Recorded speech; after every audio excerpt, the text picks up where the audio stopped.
Hello friends, कैसे हैं आप सभी। उम्मीद करती हूँ कि आप लोग अच्छे होंगे और अपनी पढ़ाई को बेहतर तरीके से लगातार कर रहे होंगे। तो चलिए स्वागत करती हूँ आप सभी का आपके अपने यूट्यूब चैनल भीम अकेडमी 91 पर। तो चलिए आज शुरू करते हैं चाइल्ड डेवलपमेंट एंड पेडागोजी की क्लास 2011 का सॉल्व पेपर लिया है हमने, जो 1 to 5 के लिए होता है। चलिए आज शुरू करते हैं प्रश्नों की श्रृंखला को। प्राथमिक स्तर पर एक शिक्षक में निम्न में से किसे सबसे महत्वपूर्ण विशेषता मानना चाहिए। तो प्राथमिक स्तर पर सबसे महत्वपूर्ण विशेषता क्या है। ए, धैर्य और दृढ़ता। एक शिक्षक में, किसमें, एक शिक्षक में कौन सी महत्वपूर्ण विशेषता होनी चाहिए। धैर्य एवं दृढ़ता। बी, शिक्षण पद्धतियों और विषयों के ज्ञान में दक्षता। सी, अति मानक भाषा में पढ़ने में दक्षता। और डी, पढ़ाने की उत्सुकता। तो फ्रेंड्स का राइट ऑप्शन क्या होगा। ए ऑप्शन क्या होगा, ए ऑप्शन, धैर्य और दृढ़ता। एक शिक्षक में सबसे इम्पॉर्टेंट क्या होता है कि उसके अंदर धैर्य होना चाहिए, ठीक है, जिससे कि शिक्षक किसी भी परिस्थिति में किसी भी छात्र या छात्रा की सहजता से समस्याओं का क्या कर सके, समाधान कर सके। जब उसमें धैर्य होगा तो वो किसी भी समस्या को इजीली सॉल्व कर लेगा। Okay, next question. एक शिक्षक अपने लोकतांत्रिक स्वभाव के कारण विद्यार्थियों की पूरी कक्षा में कहीं भी बैठने की अनुमति देता है। कुछ शिक्षार्थी एक साथ बैठते हैं और कुछ क्या करते हैं, चर्चा करते हैं या सामूहिक पठन करते हैं। कुछ चुपचाप बैठकर अपने पाठ पढ़ते हैं। एक अभिभावक को यह पसंद नहीं आता।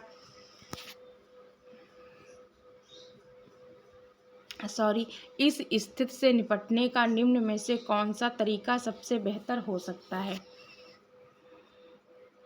ए ऑप्शन, अभिभावकों को प्रधानाचार्य से अनुरोध करना चाहिए कि वह उनके बच्चे का अनुभाग बदल दे। बी ऑप्शन, अभिभावकों को शिक्षक पर विश्वास व्यक्त करना चाहिए और शिक्षक के साथ समस्या पर चर्चा करनी चाहिए। सी ऑप्शन, अभिभावकों को उसे विद्यालय से अपने बच्चों को निकाल लेना चाहिए। डी ऑप्शन, अभिभावकों को प्रधानाचार्य से शिक्षक की शिकायत करनी चाहिए। तो फ्रेंड्स इसका राइट ऑप्शन क्या होगा, इसका राइट ऑप्शन होगा बी ऑप्शन, अभिभावकों को शिक्षक पर विश्वास व्यक्त करना चाहिए और शिक्षक के साथ समस्या पर चर्चा करनी चाहिए।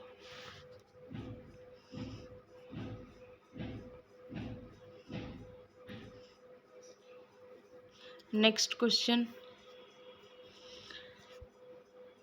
वह अवस्था जब बच्चा तार्किक रूप से वस्तुओं व घटनाओं के विषय में चिंतन प्रारंभ करता है। ए ऑप्शन, औपचारिक संक्रियात्मक अवस्था। बी ऑप्शन, पूर्व संक्रियात्मक अवस्था। सी ऑप्शन, मूर्त संक्रियात्मक अवस्था। डी ऑप्शन, संवेदी प्रेरक अवस्था। तो फ्रेंड्स का राइट ऑप्शन क्या होगा,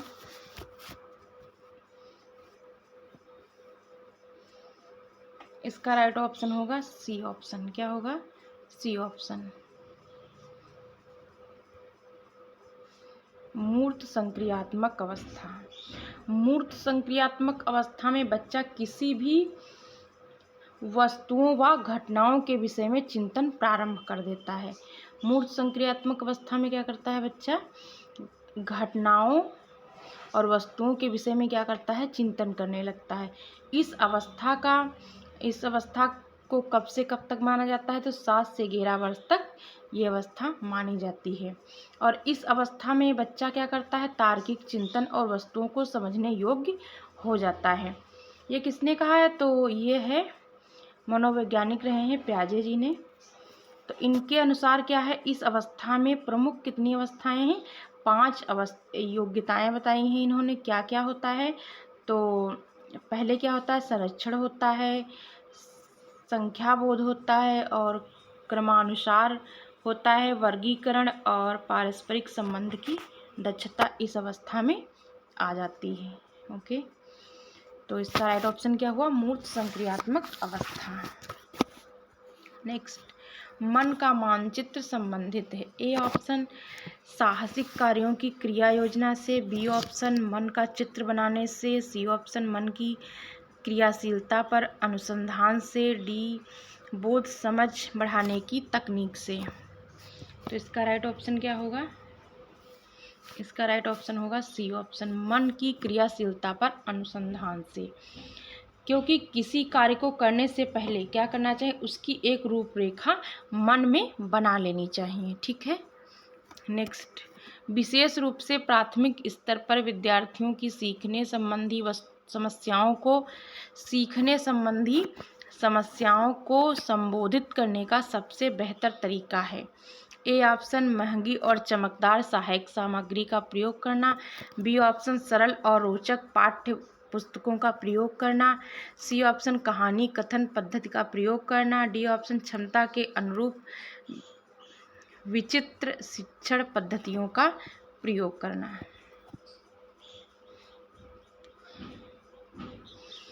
यहाँ पे स्पेलिंग मिस्टेक है, विचित्र नहीं होगा, विभिन्न।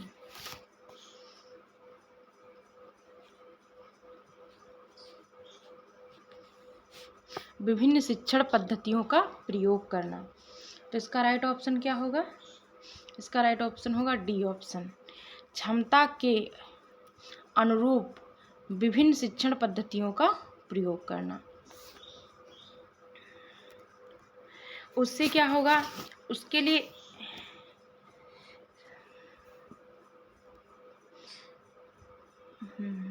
विशेष रूप से प्राथमिक स्तर पर शिक्षार्थियों की सीखने संबंधी समस्याओं को संबोधित करने का सबसे बेहतर तरीका क्या है? क्षमता के अनुरूप विभिन्न शिक्षण पद्धतियों का प्रयोग करना। अगर क्या है, किसी शिक्षार्थी को कुछ समझाना है तो उसके लिए एक नहीं बल्कि उसके क्षमता के अनुसार उसे क्या करना चाहिए? विभिन्न शिक्षण पद्धतियों का प्रयोग करना चाहिए, ताकि प्राथमिक स्तर के छात्र को पूर्ण रूप से हम समझा सकें। जब आप विभिन्न शिक्षण पद्धतियों का प्रयोग करेंगे तो किसी न किसी पद्धति से वो बच्चा सीखेगा। नेक्स्ट क्वेश्चन, निम्न में से कौन सा शिक्षार्थी में सृजनात्मकता का पोषण करता है? ए ऑप्शन प्रत्येक शिक्षार्थी की अंतर्जात प्रतिभाओं का पोषण करने के अवसर उपलब्ध करना, बी विद्यालय जीवन के प्रारंभ से उपलब्धि के लक्ष्यों पर बल देना, सी परीक्षा में अच्छे अंकों के लिए शिक्षार्थी की कोचिंग करना, डी ऑप्शन अच्छी शिक्षा के व्यवहारिक मूल्यों के लिए शिक्षार्थियों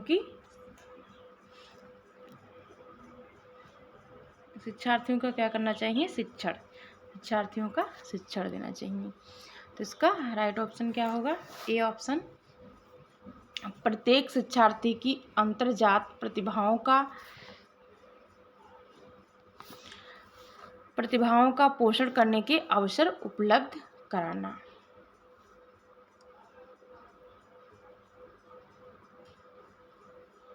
तो ये क्या करता है? सृजनात्मकता का पोषण करता है। ओके। नेक्स्ट, प्याजे के अनुसार निम्नलिखित में से कौन सी अवस्था में बच्चा अमूर्त संक्रियात्मक संकल्पनाओं के विषय में तार्किक चिंतन करना प्रारंभ कर देता है? अमूर्त संकल्पनाओं के विषय में। तो एक कौन सी स्टेज है जिसमें बच्चा क्या करता है? अमूर्त संक्रियात्मक संकल्पनाओं के विषय में तार्किक चिंतन करना प्रारंभ कर देता है। तो वो ये अवस्था है। ए ऑप्शन औपचारिक संक्रियात्मक अवस्था 12 वर्ष एवं इसके ऊपर, और बी संवेदी प्रेरक अवस्था जो जन्म से 2 वर्ष की होती है, सी ऑप्शन पूर्व संक्रियात्मक अवस्था जो 2 से 7 वर्ष की होती है, और मूर्त संक्रियात्मक अवस्था जो 7 से 11 वर्ष की होती है। तो इसका राइट ऑप्शन क्या होगा? A option. क्या होगा? A option. अमूर्त संकल्पनाओं के विषय में तार्किक चिंतन किस अवस्था में प्रारंभ कर देता है बच्चा? जब वो बच्चा 12 वर्ष का होता है या 12 वर्ष के ऊपर का होता है। ओके। औपचारिक संक्रियात्मक अवस्था 12 वर्ष के ऊपर। औपचारिक संक्रियात्मक अवस्था संज्ञानात्मक विकास की क्या होती है? अंतिम अवस्था होती है। 11 वर्ष के बाद मूल रूप से यह अवस्था क्या करती है? इसमें क्या होता है?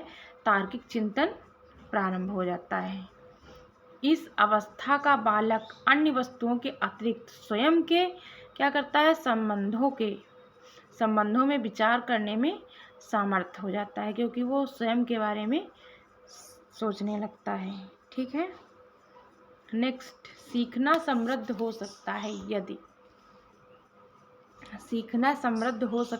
ए ऑप्शन कक्षा में अधिक से अधिक शिक्षण सामग्री का प्रयोग किया जाए, बी ऑप्शन शिक्षक विभिन्न प्रकार के व्याख्यान और स्पष्टीकरण का प्रयोग करें, और सी ऑप्शन कक्षा में आवधिक परीक्षा पर अपेक्षित ध्यान दिया जाए, और डी ऑप्शन वास्तविक दुनिया से उदाहरणों को कक्षा में लाया जाए जिसमें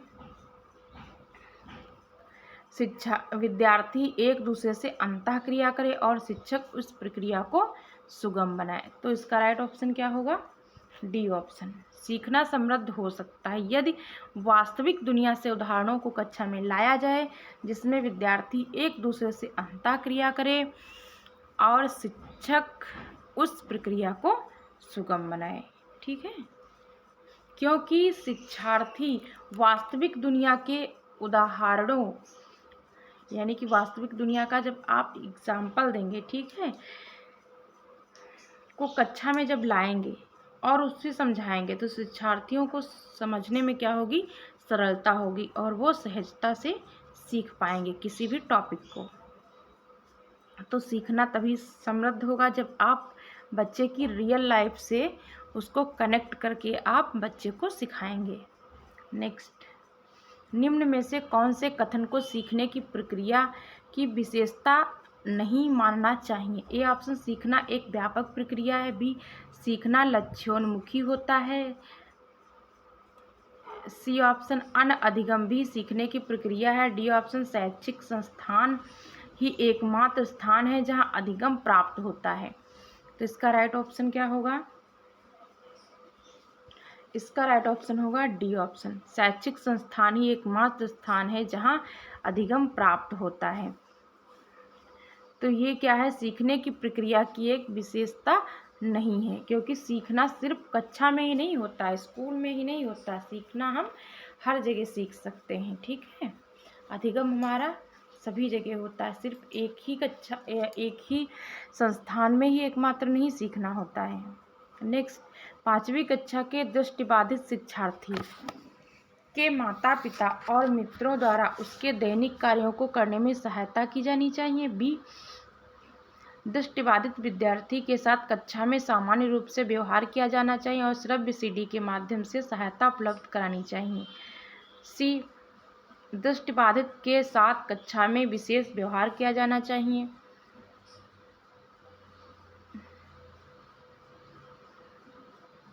डी दृष्टिबाधित विद्यार्थी को निचले स्तर के कार्य करने की छूट मिलनी चाहिए। तो इसका राइट ऑप्शन क्या होगा, इसका राइट ऑप्शन होगा बी ऑप्शन, दृष्टिबाधित विद्यार्थी के साथ कक्षा में सामान्य रूप से व्यवहार किया जाना चाहिए और श्रव्य सीडी के माध्यम से सहायता उपलब्ध करानी चाहिए।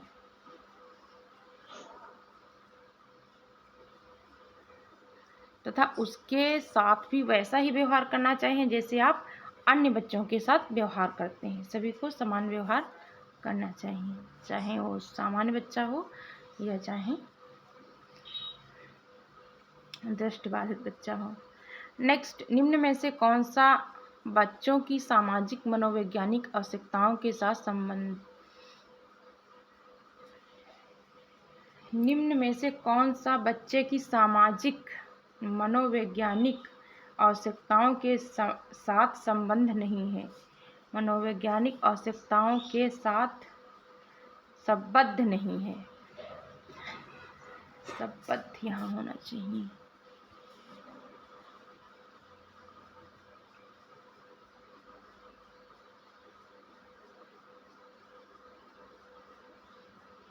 संबद्ध नहीं है। ए ऑप्शन संवेगात्मक सुरक्षा की आवश्यकता, बी ऑप्शन शरीर में अपशिष्ट पदार्थों का नियमित रूप से बाहर निकलना, सी ऑप्शन संगत की आवश्यकता, डी ऑप्शन सामाजिक अनुमोदन अथवा सराहना की आवश्यकता। तो इसका राइट ऑप्शन क्या होगा, बी ऑप्शन। क्या होगा, बी ऑप्शन, शरीर में अपशिष्ट पदार्थों का नियमित रूप से निकलना। ये क्या है, बच्चों की सामाजिक मनोवैज्ञानिक आवश्यकताओं के साथ संबद्ध नहीं है।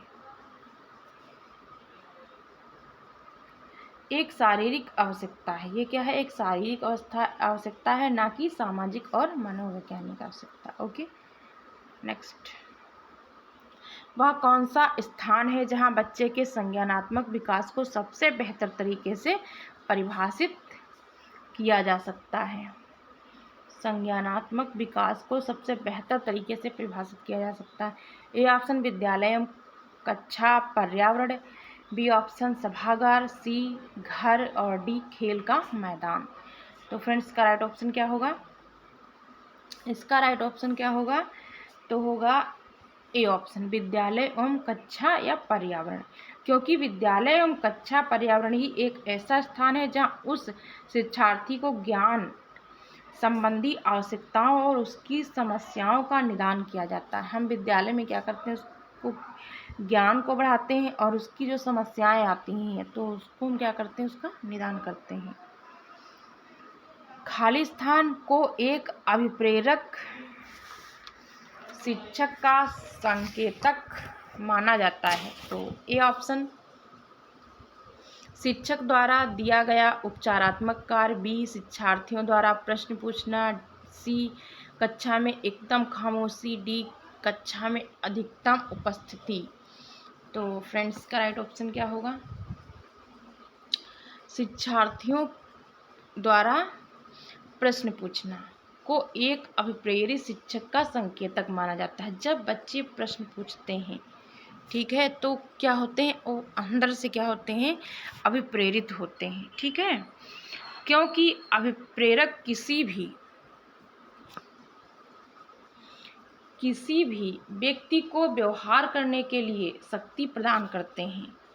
छात्र अपने अधिगम संबंधी लक्ष्यों को तभी प्राप्त कर सकते हैं यदि वह अभिप्रेरित हैं। जब बच्चा अभिप्रेरित होगा तभी वो क्या करेगा, अपनी अचीवमेंट करेगा। ठीक है, वो सीखेगा, चीज़ों को वो सीखने में रुचि लेगा, अन्यथा वो सीखने में इंटरेस्ट ही नहीं लेगा।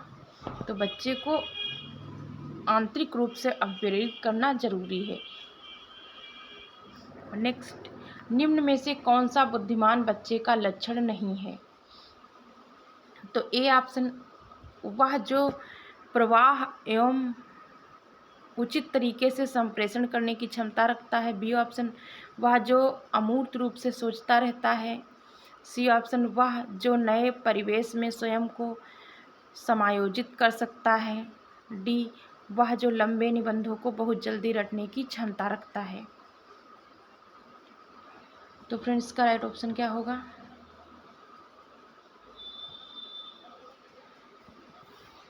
इसमें हमको निगेटिव ऑप्शन देखना है, लक्षण नहीं है, बुद्धिमान बच्चे का लक्षण नहीं है। तो इसका राइट ऑप्शन क्या होगा? डी ऑप्शन वह जो लंबे निबंधों को बहुत जल्दी रटने की